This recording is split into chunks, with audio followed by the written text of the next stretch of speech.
Our subject today is the Imamah, or the succession to the Prophet Muhammed sallallahu alayhi wa alihi wasallam.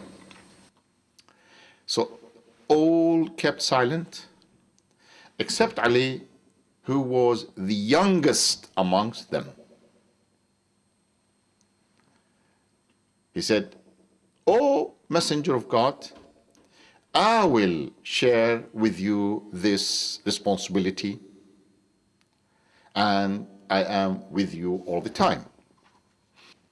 So when we look at the life of the Prophet himself, at the practice, we see that in every and each time the Prophet ﷺ left Medina, he appointed someone to be in charge.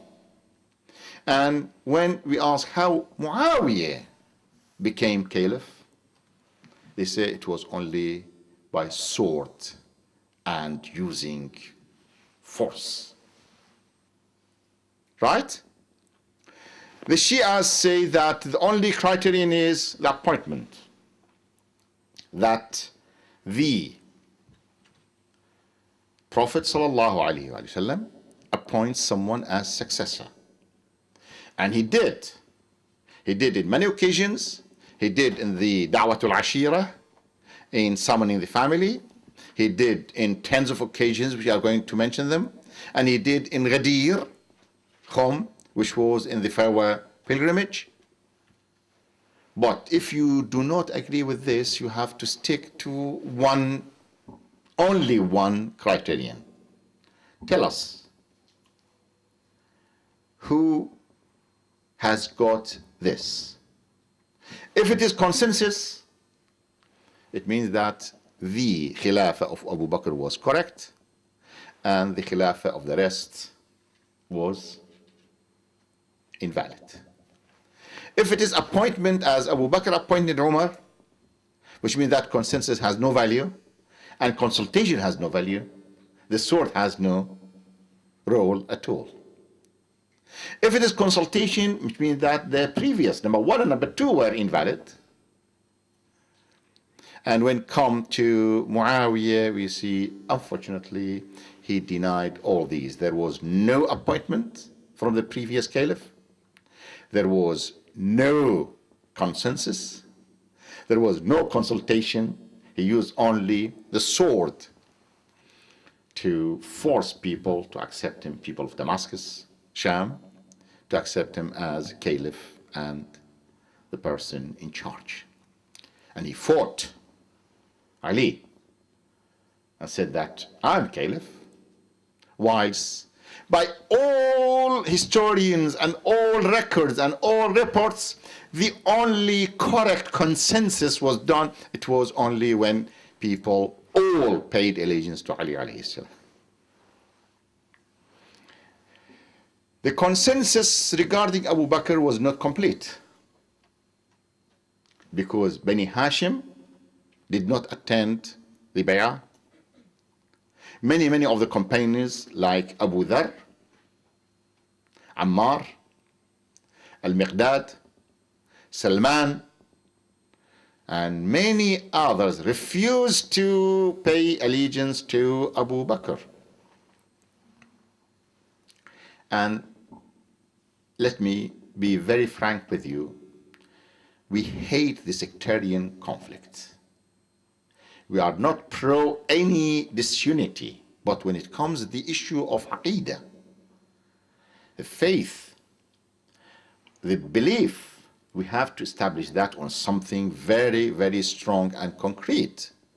So we are not going to create any disunity or trying to support any sort of sectarian conflict at all. No, but we have to know who deserved to be the real successor of the Prophet sallallahu alaihi wasallam.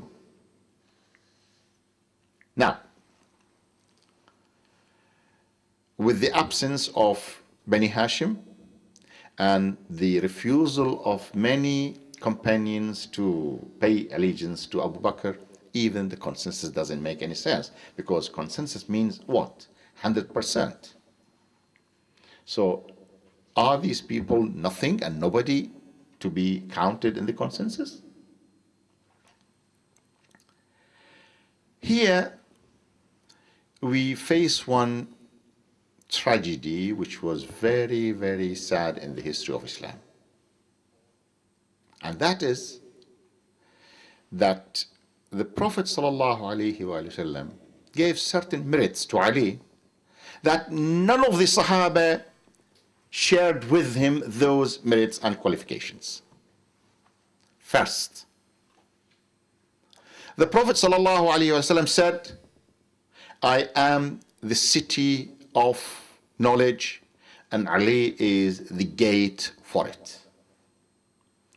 أنا مدينة العلم وعلي بابها. I am the city of knowledge and Ali is the gate for it. Which means that if you need any information, if you need any teaching to be referred to me, you have to get it through the channel of Ali.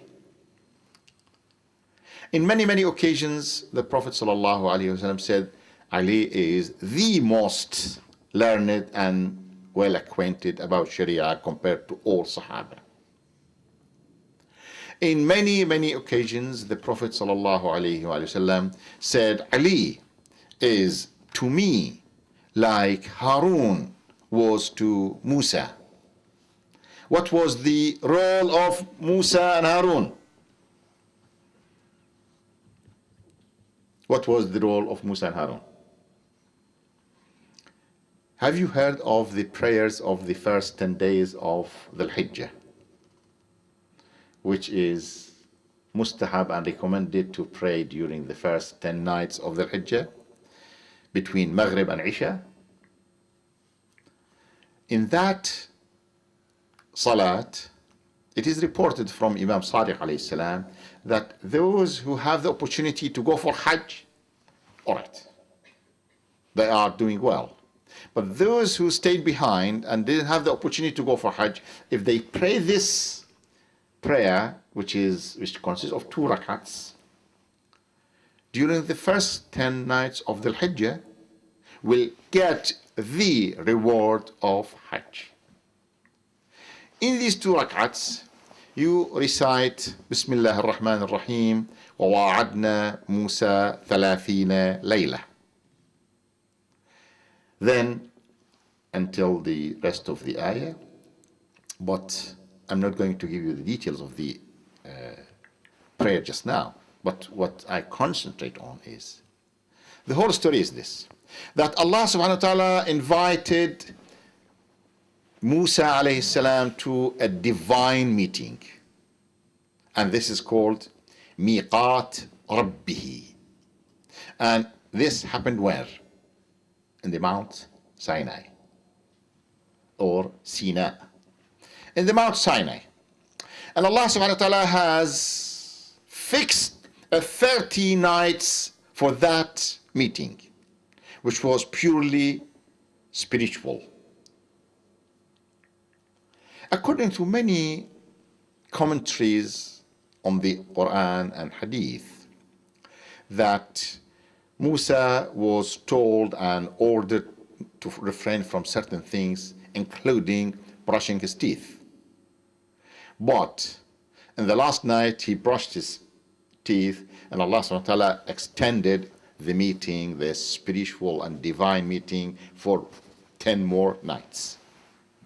So, if you refer to this ayah, وَوَعَدْنَا مُوسَى 30 لَيْلَةً ثُمَّ أَتْمَمْنَاهَا بِعَشْرٍ, we appointed and invited Musa alayhi salam to our divine meeting for 30 nights.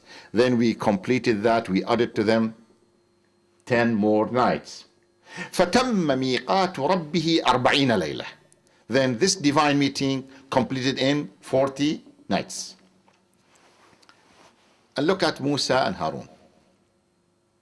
What did exactly Musa do when he left his nation in Mount Sinai to meet his Lord? He appointed Harun as the Khalifa.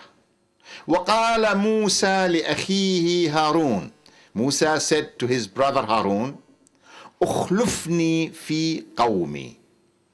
أخلفني في قومي, be my Khalifa, be my successor in my nation, in my people. أخلفني في قومي. وأصلح,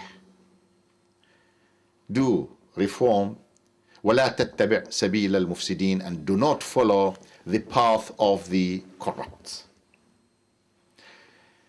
So in tens of occasions, including when the Prophet ﷺ was leaving to the Battle of Tabuk, the Prophet said, "O Ali, you are to me exactly like what was Harun to Musa. أنت مني بمنزلة هارون من موسى." So what was the position of Harun towards Musa? What was it?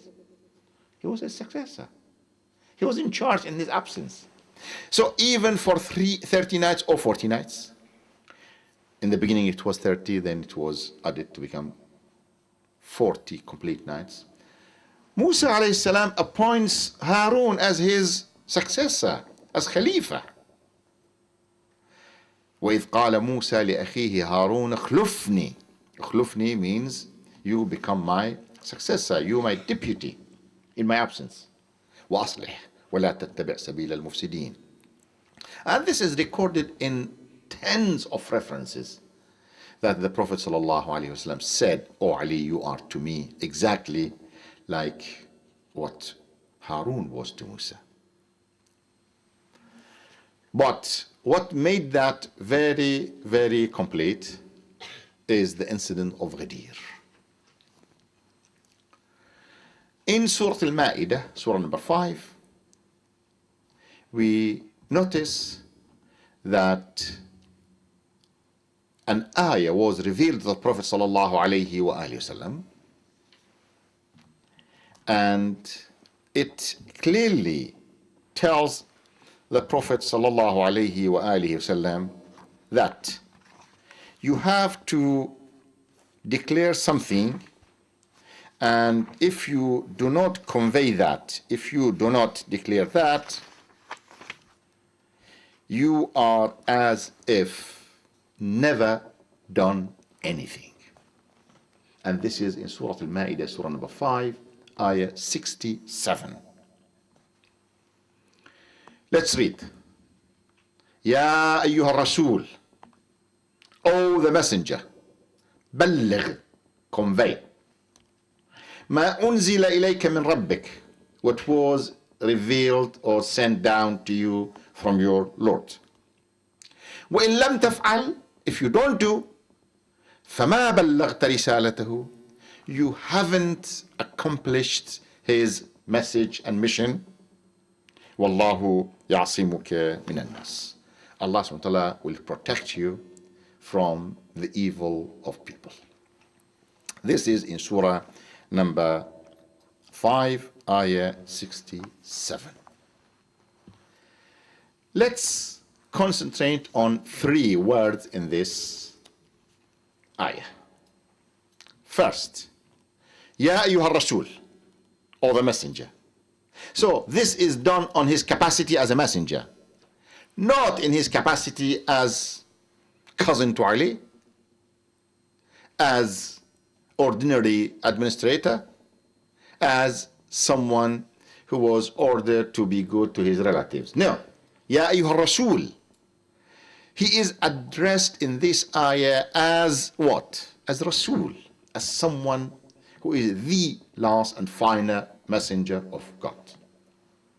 Second, بلغ, convey, clearly, explicitly, ما أنزل إليك من ربك, what has been revealed to you from your Lord.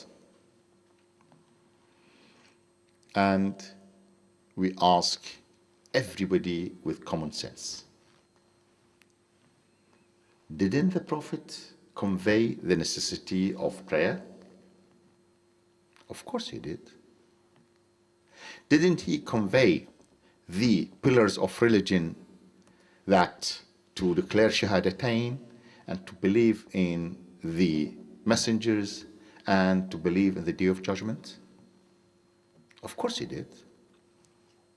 Didn't he explain to people how to pray, how to pay zakat, how to fast, how to go for pilgrimage? Of course he did. Didn't he explain about the rules of marriage, divorce, custody, inheritance? Of course he did. So the Prophet sallallahu alayhi wa alihi wasallam, and here I want you all to use your reason and brain. بلغ ما أنزل إليك من ربك. Convey what has been revealed to you from your Lord. He's done it. He did every single order from Allah. He explained everything about the prayer, fasting, pilgrimage, inheritance, marriage, divorce, custody, even about the hudud and ta'zirat, the criminal law in Islam. If someone does this, is one does insult or assault, if someone causes damage to someone, if there is loan, how the loan to be documented, how the will to be written, how are the relationship between Muslims and non-Muslims, about the Muslim state. All these have been clearly and explicitly, in depth and details, all have been explained by the Prophet sallallahu alaihi wasallam. So what was this particular thing? What was this particular issue where Allah subhanahu wa ta'ala orders the Prophet sallallahu alaihi wasallam in his capacity as messenger to convey it? Balligh. Convey it. Convey what was and has been revealed to you from Lord. And the third point is وَإِن لَمْ تَفْعَلْ, hypothetically. Because we know that the Prophet sallallahu alaihi wasallam is doing exactly what he has been ordered to do. Otherwise, he is not a prophet, he is not a messenger. He was trustworthy, he was honest, he was doing that in the best of his. So, وَإِن لَمْ تَفْعَلْ, hypothetically, if you don't do it, if you don't convey it, فَمَا بَلَّغْتَ رِسَالَتَهُ, you are as if never done anything. You did not accomplish his message. What do you understand from this? What do you understand from this? This means that the whole efforts of 23 years from the Prophet sallallahu alaihi wasallam, if we put them in one side of the scale and we put this issue which has been to be declared, it must be declared, in the other side of the scale, this is more important and significant than all of those. Because in the absence of this one, all other things lose their value. وَإِن لَمْ تَفْعَلْ فَمَا بَلَّغْتَ رِسَالَتَهُ. You have done nothing. Okay? Another example, that you invest 10 million pounds on a building with 5 floors, in each floor 4 apartments or buildings. Everything is done in very, very nice way.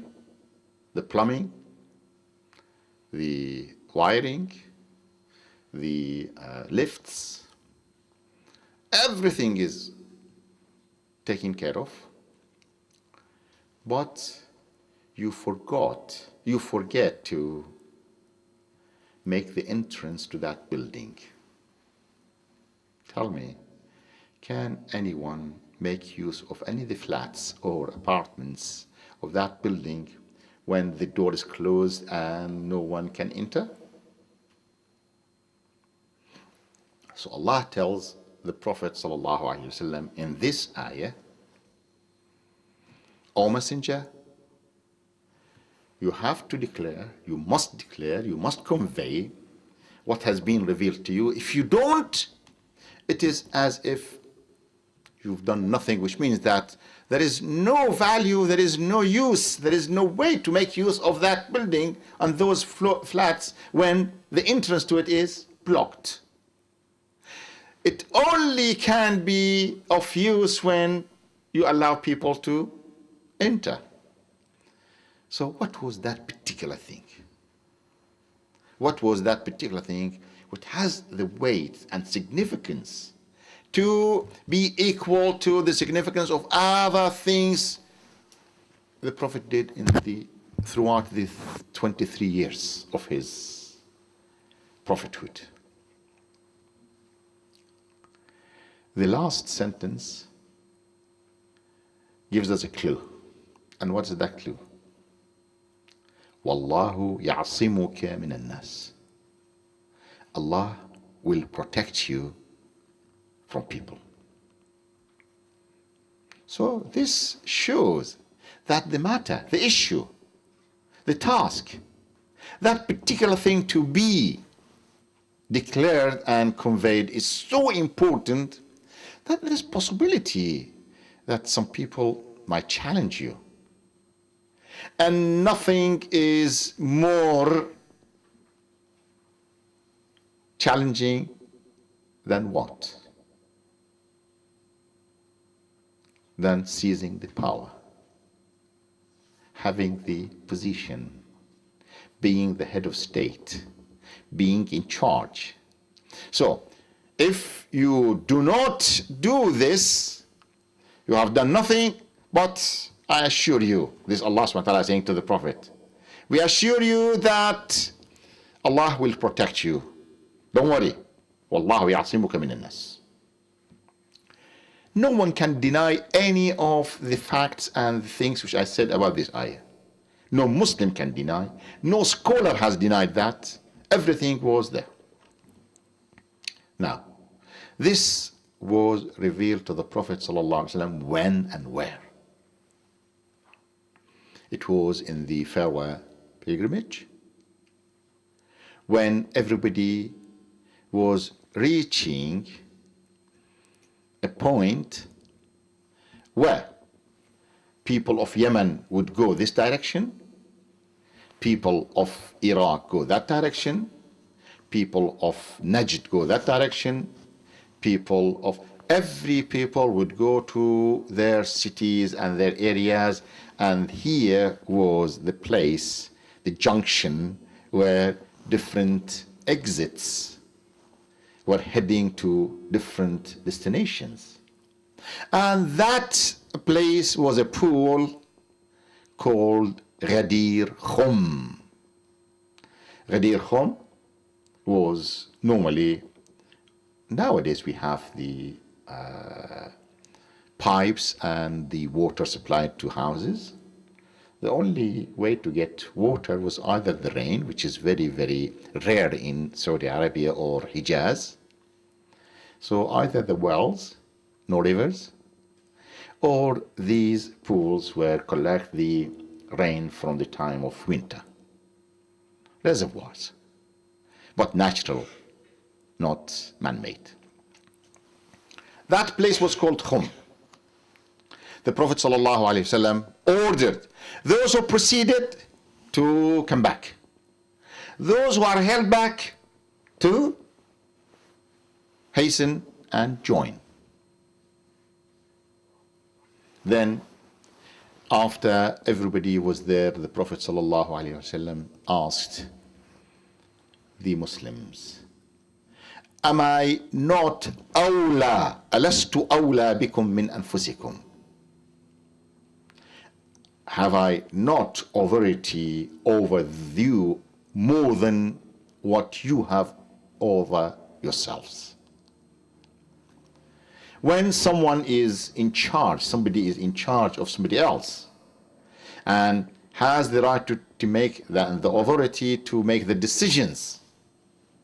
So even the other person doesn't decide on that, but this person who is in charge who is the custodian, he is the person who is in charge to decide this is awla. And it was in the Quran, النبي أولى بالمؤمنين من أنفسهم, which means that if the believers make any decisions for themselves, but the Prophet has something different, the decision made by the Prophet overcomes their own decisions. And this means that he's awla. After all said, yes, you are indeed, then he raised the hand of Ali and said, Man kuntu mawlah, fahadha aliyun mawlah. To whom I am mawla, Ali is the mawla. What happened next? Abu Bakr, Umar, and all other companions came to Ali and shook hands with him and said, congratulations, Ali, and now you became my Mawla and the Mawla of every man, believer, woman, believer, which means male or female, believer. فقد أصبحت مولاي ومولى كل مؤمن ومؤمنة. Then people would come in groups and shake hands with Ali alayhi salam, pay allegiance to him and congratulate him. The poet, the Prophet's poet called Hassan ibn Thabit, asked permission from the Prophet ﷺ to say a few lines of poetry in the praise of such position. And he clearly mentions that this position was the position of Imamah, the position of leadership, the position of Khilafah. And all understood that. Now, there are some scholars come to put this question, that Mawla in Arabic has 22 or 23 different meanings. One of the meanings of Mawla is cousin. Another meaning is friend. The third meaning is helper. The fourth is the lodger, the one who freed the slave, the one who has favored someone else. So the list of 22, 23 different meanings. And one of them is the one who is guardian and holding authority. So since this word has different meanings, it was a very good reason and excuse for some scholars to say that the Prophet didn't say that Ali is the Khalifa after me. He said that he is Mawla, and Mawla can mean helper, friend, cousin. Why do you insist on the last meaning, which is the one who's got authority? And the answer is very, very simple. The Prophet asked all those who proceeded to come back, those who are behind to join. And it was very, very hot day. Just to tell them, oh, people, to whom I'm a friend, Ali is a friend. Doesn't make any sense. To whom I am a cousin, Ali is a cousin. Doesn't make any sense. To whom I am a helper, Ali will be the helper. Doesn't make sense. Because he started with the word أَلَسْتُ أَوْلَى بِكُمْ مِنْ أَنفُسِكُمْ. Awla and Mawla are exactly from the same root. Awla means the one who's got the authority. Mawla means the one with authority. And all the companions understood this from the Prophet. He shook hand and paid allegiance to Ali about this position. Hassan ibn Thabit, the poet of the Prophet ﷺ, he said again clearly in his poetry that you became our master, our guardian, and our imam. With all these clues, all these circumstances, all these contexts, all these words which indicate the meaning of Mawla, how could you possibly go for Ali being a friend or helper? And let's conclude that it is not the ta'assub, it is not the sectarian conflict, it is the truth of Aqeedah and faith that the Prophet ﷺ appointed Ali, son of Abu Talib, as his successor from the beginning, later on in hundreds of occasions, where Allama Sayyid Abdul Hussein Sharafuddin, in his book Murajaat, and his correspondence and conversation with Sheikh Salim al-Bishri, the great master of Al-Azhar, records all the references in his book Al-Murajaat, which has been translated into English under the title The Right Path. In The Right Path, we find all the references. And another scholar called Sultan al-Wa'idhin Shirazi, who had discussions in Peshawar of Pakistan, and the book is called Peshawar Nights. In Peshawar Nights, again, this Sayyid Muhammad Sultan al-Wa'idhin Shirazi produces many sources and references for all merits of Ali alayhi salam, but especially those which indicate that he was the true successor and the true Imam. Why, and this is the last question, why Ali did not claim that position? He did. But he clearly says that I noticed that the unity amongst the Muslim nation and people would stick to what they have chosen or whatever decided by them. The peace, the harmony, the unity for me is more important than claiming my own rights. He clearly said that I'm prepared to forget about my position as long as no harm reaching the Muslim nation. And again, it was the reason that he helped, and when he was consulted by other caliphs, he was giving the best of advice, again, for the unity and for the harmony and for the peace to cover the whole life of Muslims.